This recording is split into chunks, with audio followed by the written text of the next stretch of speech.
Alright, so this video is going to be about codependency, right? And I recently went through a very big awakening, and it wasn't my first, but this is definitely a major one. And in this awakening, it was like self-love was birthed, like in a way I'd never understood what it was, and there was a desire to love on myself. There were parts of me that I didn't love, and then eventually I started the intent to want to love every part of myself began, and in that was when I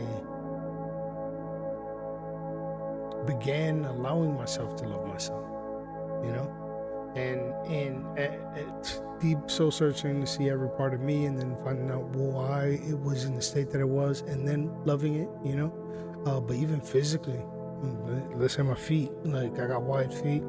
People used to make fun of my feet all the time, but I kind of didn't give a fuck, but I kind of did, right? And in this intentional seeking to love myself, just fell in love with it. It didn't matter anymore. Anything what anybody else said, it was like my whole life I had a half-filled cup, and then I was always trying to pour into other people's cups, people pleasing, whatever it was, and then trying to be liked, anything, and then in that was supposed to be being poured into my own cup. I used to think that me and whoever my spouse was or would be, would pour into my cup equally the way I would pour into hers, and in that we would have full cups. But that was skewed. That's all romanticism from Hollywood. Truly, full cup people should be with full cup people, and half cups with half cups.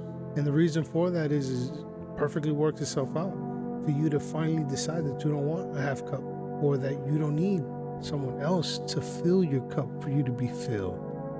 That's undue stress. No one can fulfill that. And I realized that in my marriage, I'm very thankful for it, but again, realizing, becoming one is different than what I thought it was. It was based on codependency the way I always saw it, and it was made for the masses that way. You feel me? So it's very different when you enter partnership being home compared to avoiding partnership thinking it's part of institution. Marriage, yeah, the legal documentation, contracts, yeah, but you make that on the energetic soul level as well. When you do that, when you like people, and inside the feeling that you hold is anything, right? Like you got it all. I mean, there's deeper levels to this, because you could be open to an experience, but to give yourself an expectant return energetically, you feel when someone latches onto you or is trying to control you, and they're not even there. I mean, prematurely, you probably get creeped out, but the truth is you feel the emotional part of it. And then again, in codependency, there's a skewed belief that there's wholeness at the end of two codependents leaning on each other.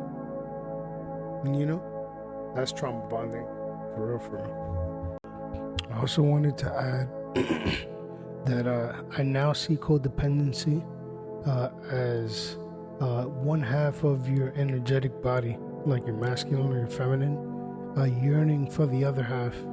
And when they both level up to the same and they meet, then that would be wholeness. And at that point, that's God flowing through your body. You feel me? You let your ego take a seat and let it go. Because codependency should not be existing outside of you. And partnership is not codependency. You don't bring your issues to them for them to take care of them. And a good partner would allow you to discover your strengths through overcoming hardships by not taking the load off you. You feel me? It's a win-win. But again, this is how perfectly God orchestrated. The grand architect knew exactly what he was doing, or she, or it. It is what it is. All right, thank you.